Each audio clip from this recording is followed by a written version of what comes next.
Bom začel s podatki. Februarja je bila inflacija v Sloveniji 3,4%, v evropski coni, evroconi je bila pa 2,6%. Govorimo o razliki, ki je sicer obstaja, ampak govoriti, da je inflacija visoka v Sloveniji, je šel ta vlak mimo.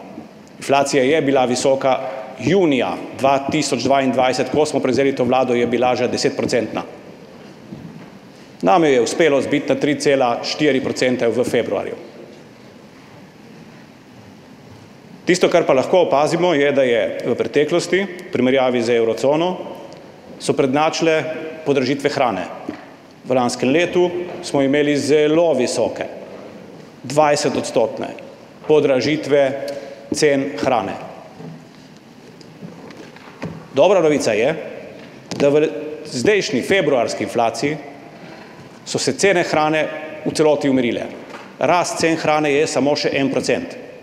Pravi, tisto, kar je bil glavni poganjalec, poleg energentov, v letu 2023, in to je cena hrane, se je danes umirila. To je tudi nekaj, na kar so ljudje najbolj opozarjali, na kar so najbolj občutljivi in na čemer smo tudi delali. Po zakonu o kontroli cen se določene stvari da izpeljati, nekaterih stvari se žal ne da izpeljati.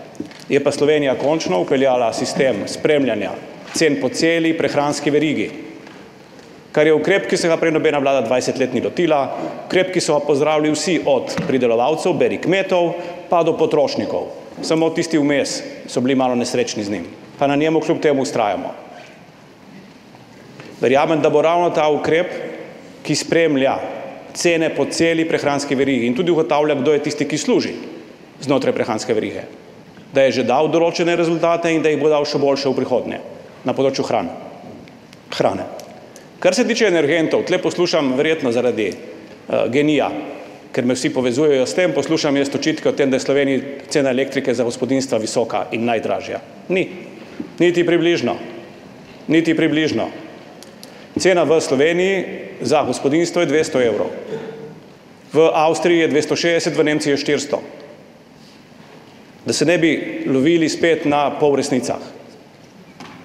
Energenti niso tisti, ki že en čas niso tisti, ki bi poganjali inflacijo. Ravno obratno. Energenti v Sloveniji zaradi regulacije cen, ki jih izvaja vlada na vseh področjih energentov, znižujejo inflacijo v tem trenutku. Res pa je, da se inflacija dviga na dveh področjih, na storitvah.